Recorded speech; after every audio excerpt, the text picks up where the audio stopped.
Welcome to Commander Pop Culture, a place to gather magical information, with some laughs, might I add.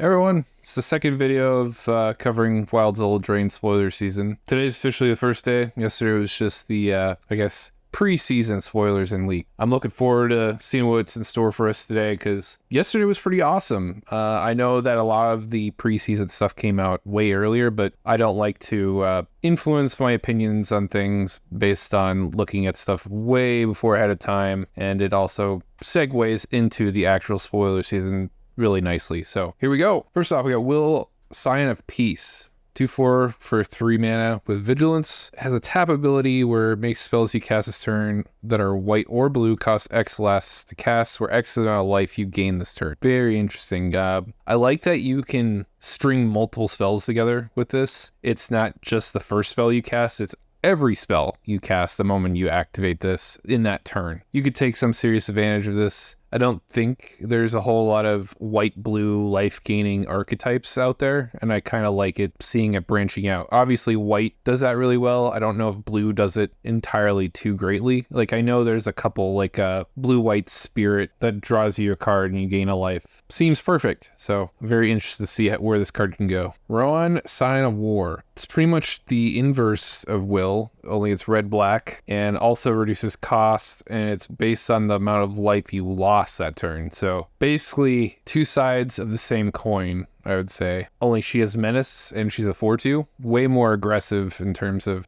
putting out damage, where Will is way more defensive. Causing yourself life loss is not that hard to do, especially in whatever format you play in. I like that it's efficiently costed, the body's good, evasion's good, and then every now and then you could string a really big turn depending on how much you hit yourself. I'd be very interested to see this. There's a couple of red-black commanders that kind of do this, like, or that actually care about you losing life. One of them is Rakdos, and in that deck, it's all about damage you deal to other players. I wonder what you can do with this. I think doing damage to yourself is a heck of a lot easier than everybody else, but what do I know? Time will only tell if this card takes off or not, but it's interesting. Kellen the Fey-Blooded. It's another legendary creature with Adventure. Its Adventure is 2 mana. You search your library for an aura and equipment, reveal it, and put it in your hand, shuffle. That's a good rate. 2 mana is like the premier of tutoring, and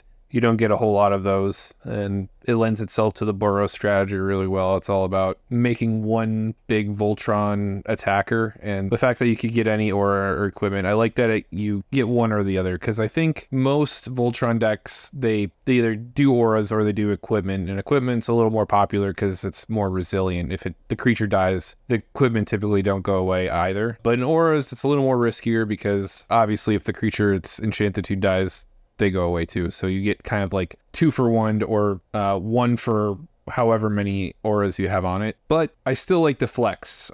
Just because there's a larger risk of auras doesn't mean there's not a good reason to play them. Just keeping our options open. There's plenty of auras out there that are really strong and are worth playing despite the risk. And when I play Voltron commanders, I specifically pick the ones that don't care about auras or equipment, and this card is perfect for my preferences. Its creature side is a double striker.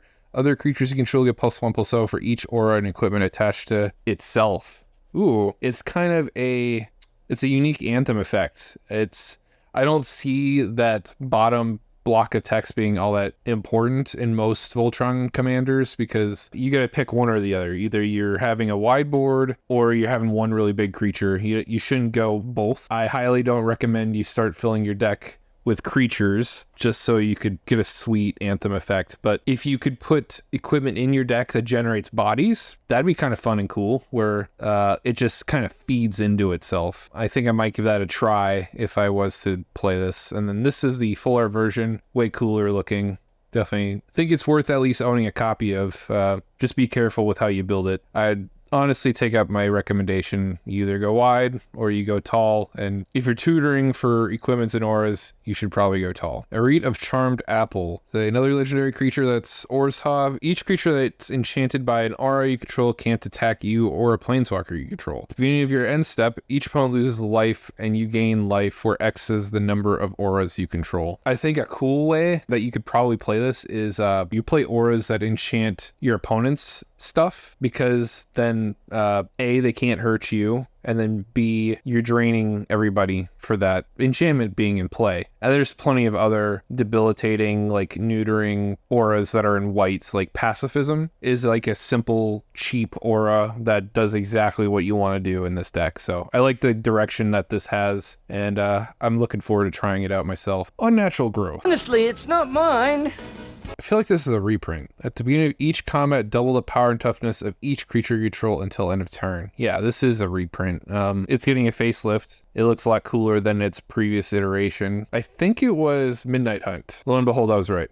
You get this for $4. It's really good. It kind of forces you to go to mono green decks, because 4 pips is really hard to cast, so I would not try to play this in even a 2-color deck personally. All right, Defense of the Heart. Now, I talked about this card yesterday and how I didn't like the big 8-drop that lets you look at the top 20 cards, because it's not guaranteed that you win. But Defense of the Heart, if that triggers, and then Tooth and Nail Entwined, these are 2 cards that guarantee you a win. Either of these happen, I just assume you're going to win. Obviously, I'll stick around to see what happens, but I have very, I guess, I don't know if you could call it high or low expectations, but you know what I mean. Let's look at what this is going. Yesterday, I was looking at it was going for $19. I imagine it's a little cheaper now that we know that it's getting a reprint. So I have this version of Defense of the Heart. You can pick whatever you think is cooler, the anime version or the weird Blood Bowl one. I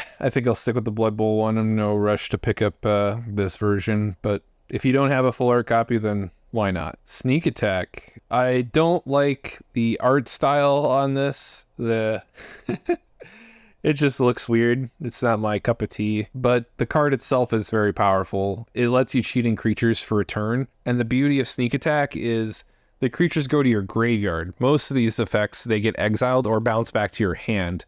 Things are much more valuable in your graveyard in the right kinds of decks, especially if you have a synergy around your graveyard. Highly recommend you give Sneak Attack a try. Let's see what it's going for. I already have a fuller version, so I'm not really interested. You can get a copy for $6. I have this version. Looks significantly cooler than this one, so yeah. Not changing my mind about that. All right, Fiery Emancipation. This thing has been overdue for a reprint. It was last printed in, I think it was Core Set 2019, and it was a Mythic. It has been sitting at $30 ever since. If you don't know what it does, it's a red enchantment that if a source you control deal damage to a permanent or player, it deals triple that damage. So you have to be kind of careful with effects that damage yourself, like Earthquake, because you could potentially kill yourself in the process of killing your opponents. And the nice thing about this card is it's one-sided, though. Your opponents don't get this effect. I think the first card to do this kind of effect was Furnace of Wrath, and a lot of people didn't play it because it affects everybody. If your opponents dealt damage to you, it was doubled to you as well. So it was a very high risk kind of a card, but Fiery Emancipation takes that away and has a significantly better multiplier. Like I said, I'm good with calculation. For 2 more mana, and it's worth your money. Let's see what it's going for. So I was wrong. It was 2021. I wasn't too far off. Most of the iterations go for $30, but if you get the Reggie version, you get it for $20. Highly recommend you get one if you don't have one, because it's about to be the cheapest it's been in a long time. I would wait a month because that's when things typically bottom out in terms of price value. Never pre-order these things because stores are always going to constantly try to price gouge you out and try to grab low-hanging fruit. It's not just knocking on them, it's just part of business. And I'm trying to frame it in a nice way, but I can't really frame it in a nice way. They're trying to take advantage of people who don't know any better. The 8th of October that you should be looking to buy some of these. Sanguine Bond. Whenever you gain life, target opponent loses that much life. This card is particularly good in infinite feedback loops. A card that this combos with is Exquisite Blood is a very unique enchantment in that there's only one in its kind There hasn't been another card printed that says what that does. And it says whenever an opponent loses life, you gain that much life, and in which in turn Sanguine Bond or Veto triggers, and you just do an infinite tumble and drain everyone to death. You can get Veto for $5. Let's see what you can get Sanguine Bond for. I imagine it's around that much, if not cheaper, because Veto is just strictly better for its CMC. Yeah, you could get this for $2. It's a bit of a bulk rare at this point, but if you don't have one, perfect time to get one. Oh my god. Bitter Blossom is coming back into standard rotation. The last time Bitter Blossom was in standard was back in the Shadowmoor block, and this enchantment just was wreaking all kinds of havoc in that format, because making a 1/1 for 1 life with flying, you think it's a bad card at first sight, but it's either always going to be chump blocking something, or it's going to be fodder for some kind of aristocrat strategy. It's a really annoying enchantment for how efficiently costed in CMC it is. And it's gotten a full art treatment before, so I'm not really interested. But if you don't have one, it's a good time to pick one up. It's currently going for $20. I have this version. So obviously I think the one I got is still the better looking one, but if you don't have one and you want to own a copy, this will be one of the more cheaper opportunities to pick a copy up. Virtue of Knowledge. It's a 2-mana instant adventure. You copy target activator trigger ability you control, and you choose new targets for the copy. I love copying triggered abilities. For 5 mana, if a permanent entering the battlefield causes a triggered ability of a permanent you control to trigger, that ability triggers an additional time. It's better than Panharmonicon. Panharmonicon only cares about creatures and artifacts. This one cares about any permanent, so that's a significant thing. Kindred Discovery. This is one of the best tribal support cards you could throw in a deck, because whenever the creature of the chosen type enters, you get a draw trigger, and whenever that creature of that type attacks, you get a trigger. So you have to be kind of careful, because if you make your board wide enough, you could draw your whole deck and kill yourself. I've done it before. I've seen other people do it. And the only way that I've killed myself with this is because I was forced to attack by like a giant like goad spell. Like Cardur entered the battlefield and forced me to attack. It's an attack trigger, not a damage trigger. So you'll effectively draw all your cards before damage is dealt, meaning if you attack with lethal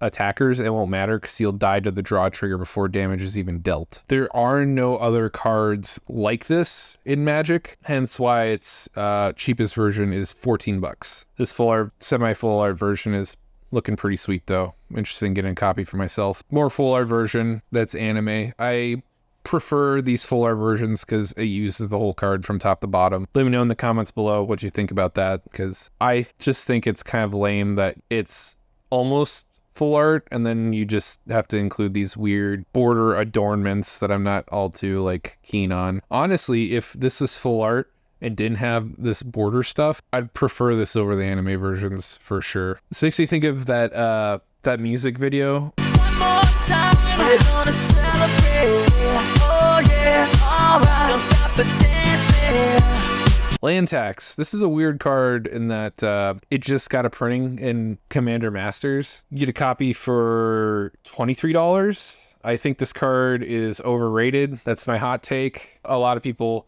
can't stand that I dislike this card with a passion because stipulation written that you have to be behind for you to get those lands. Sure, it guarantees your land drop, but I just feel like for $23 you could do better, and it doesn't affect the board at all. It doesn't influence anything, so I've been running it a lot less. I don't think I've played Land Tax in years personally, and I'm glad I haven't. I like the art though. It's a giant like literally rolling up the soil.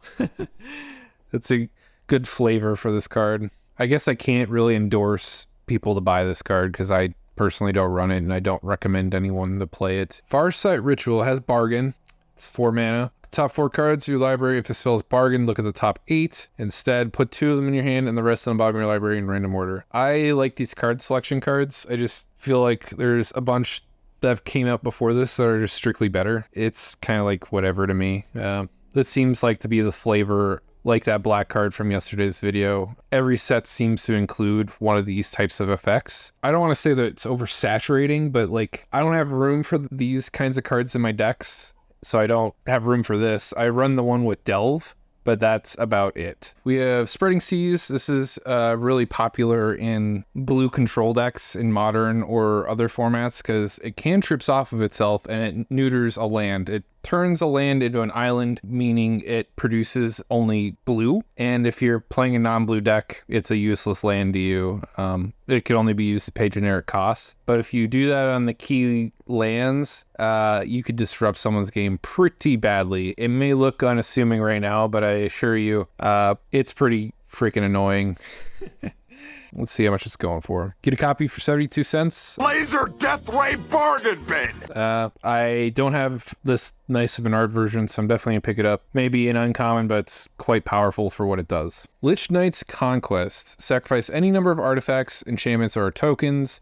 Return that many creature cards from your graveyard to the battlefield. The tokens part I'm interested in, but sacking my artifacts or enchantments, not so much. It's basically like a souped up version of the mechanic of bargain. I don't like situational cards, so I'm probably not going to play it myself. I'd rather run any other mass reanimating spell and not have to jump through the hoops to get the desired effect. You get Living End for $1 and get the effect that you want, and then some, because it blows up the entire board. Significantly better than Lich Knight's Conquest. Grave Pact's getting a reprint. It feels weird that this is getting a reprint because it just got printed in Commander Masters. It's going for $14 right now. You get this version, but there's already a full art version that looks significantly better from the last set that just came out. I have to imagine that this just rubs people the wrong way because people invested money into buying these cards, and not even a set later, it gets another reprint. Every time a card gets reprinted, it drives the value of the card down.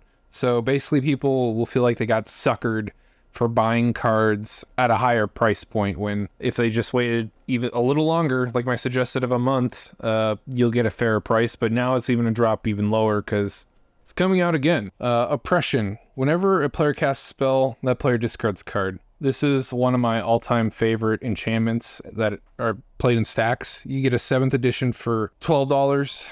Highly recommend you give it a try. It affects yourself, so you have to kind of build around it. You're basically trading 2 cards per thing you cast. It's a cheaper version than Painful Quandary. Highly recommend you give this card a try. You have to be careful though. Blossoming Tortoise. It's a 4-drop creature. It's not legendary, so you can't run it from your command zone. And when it enters or attacks, you mill 3 and you get to return a land from your graveyard to battlefield tapped. Activated abilities lands cost 1 less to activate, and land creatures control get +1/+1. It's unique in that it wants to pull you in a lot of unique directions. I think the ramping with the attack in ETB trigger is worth playing. If you get the activated ability and take advantage of that Anthem effect, good on you, but it just seems like a lot of work. I think this card was designed with standard in mind because they're reprinting a whole suite of man lands, and obviously this Tortoise would be perfect because reduces the activation costs, makes them a little bit bigger. It makes sense why it's in here. Fawn's Bane Troll. Enters, create a monster roll token. If you don't know from what I talked about yesterday,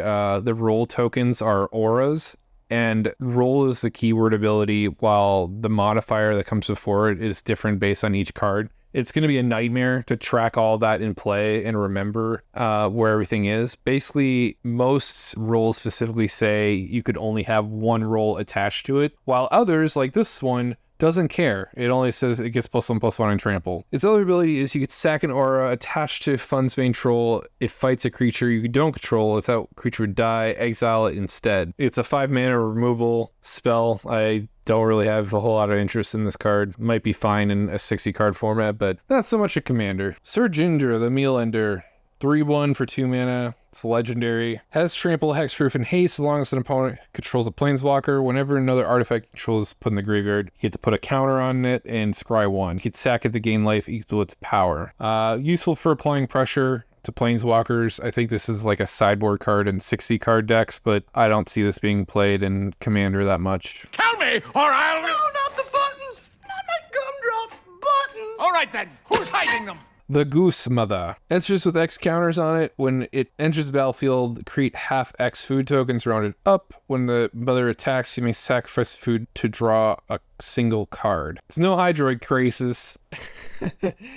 This just feels like a weird card to me. I think you'll see play in 60-card formats again, but not so much in Commander. Making a bunch of food, I don't think a lot of people care about it. Gaining life doesn't mean anything unless you could use it. And then it only lets you sack one food to draw a card, so it's a relatively slow card advantage piece.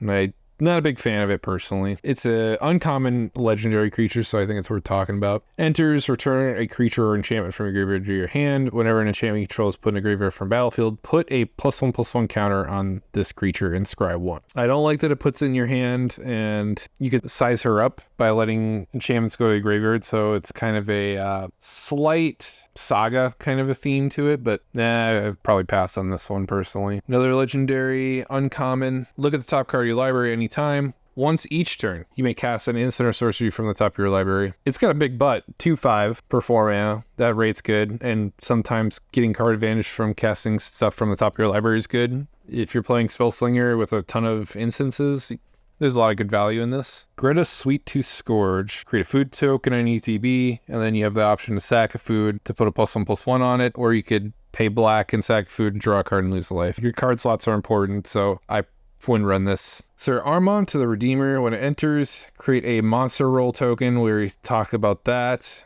If you control another role, it forces you to sack or pick one of your choosing and sack the other. Change creatures you control get +1/+1. Okay. So far, I'm only impressed by one of these uncommon legendaries. Totentan's Swarm Piper. I don't know why I like that word. Totentan's. Music to my ears. It just seems too weird to not have any kind of significant meaning. When it enters or another non-token creature you control dies, you create a rat that can't block. Target attacking rate control against Death Touch. I like this card for the token piece. This is Aristocrats written all over it. Elbyra, Dreaming Duelist. When it enters the battlefield, each opponent loses 1 life. Okay. I don't know why this has to be legendary. That's a very medium effect. If I don't get it. When it enters, tap target creature and opponent controls and put a stun counter on it, so it's extra long tapping action. Whenever you tap one or more untap creatures and opponent controls, draw a card. That ability only triggers once per turn. This is another one of those lukewarm legendary uncommons. It makes you want to tap people's stuff to draw cards, but I don't know why it only triggers once a turn. Like, why does it have to have that clause? That's a very white thing to include. Ash Party Crasher. Has Celebration, it has Haste. Whenever it attacks or 2 or more non-land permanents enter the battlefield you control, put a +1/+1 counter on it. Another medium legendary creature. Should be on just a regular creature. This is a legendary mana dork. You can spend mana, only cast spells on creatures 5 or greater, or spells with X in their costs, or you could tap a blue and it to draw and discard a card. A little more flex. It just seems very inhibiting to do anything well with this card. Whenever this legendary creature attacks, also has haste. If you control a creature power 4 or greater, Ruby gets +2/+2 till end of turn, and it could also tap for a red or a green. This seems like a slightly better version than the original Radha. If people play Radha, maybe you could swap them out for this and enjoy that a little bit more. Agatha, Vile Cauldron, 2-drop. Mythic, that's a legendary creature. Activate abilities of creatures you control cost X less to activate, where X is Agatha's power. This effect can't reduce the mana of cost to no less than 1 mana. Other creatures control get +1/+1 and trample and haste till end of turn. This affects herself. Doesn't say other in her top ability. So it's I don't know, Magic likes to lately print cards that combo with themselves. It feels very self-serving. Basically, the goal is to get her up to 4 power so you can use that bottom ability for just a green and a red pip and just overrun people to death. It's kind of cool to have. And there's plenty of other cards that are in red or green with activated costs that might be worth pursuing and looking into. Very interesting commander. Copy enchantment. This is an ETB trigger that copies an enchantment on the battlefield. Doesn't matter if you have it, just as long as it's in play, you can copy it. It's very integral for Enchantress decks, because then you get to copy your really brutal enchantment, then play that no one can't stand, i.e. like Rhystic Study, one of my most hated cards in Magic's history. All right, Blood Moon. I love Blood Moon. You're gonna hate me. But my favorite way of playing Magic is to deny other people the ability to play Magic. What diabolical plan? It's very similar to why people play Spreading Seas, only this has a much bigger blanket and that it affects all non-basic lands. They become mountains. So the whole purpose of Blood Moon is to take advantage of greedy mana bases, and you just hose them and you shut them out of the game. Granted, there's more than one way to enjoy Magic, and I rarely go to this side of me because people can't stand playing against it. But truth be told, messing with people's lands is my favorite way to play. And this Blood Moon looks pretty cool too. Take your pick as to which one you like more. You get a copy for $11. I have this Double Masters version, which looks cooler in my opinion. So if you don't have one, this might be a good time to get one for yourself. That concludes today's review of the spoilers. I'll try to post this up tonight or by tomorrow morning, and rinse, wash, repeat this process. If you watch my latest gameplay videos of the budget decks from Commander Masters, I've been playing with a lot of sound and animations because covering the spoiler season demands a lot of like turnover and speed. I don't have the luxury to incorporate a lot of stuff other than like fun little jokes with movie clips. I'm a huge movie buff, and it's part of my whole shtick with the channel, and I'm all about pop culture. And that's why those are in there. Get people to have a laugh and enjoy hearing me talk. And it's nice to break up my monotone voice. It could get a little monotonous. But if you enjoyed, feel free to subscribe, because I'm going to make a video each day until the entire set is spoiled, and I don't want you to miss out. I think everybody is a little exhausted from the culture that Wizards has been pushing itself into, in that they're just a giant money machine. I don't mind it so much because I'm a player first. You know, I'm not a news agency either, and I love the game. And if Wizards wants to make more product, then they're going to make more product, and I have no say in that. Let them do what they do, and I can only control what's in my court. And I think a lot of people are either tired of, you know, trying to keep up with it themselves, and new players feel daunted because they for sure can't keep up with all the stuff that's coming out. And the whole purpose of me covering this in my channel is to ease you into thinking of application. I like making it a little easier on y'all because I want to make you better players and better consumers. Everyone have a good night. See you tomorrow.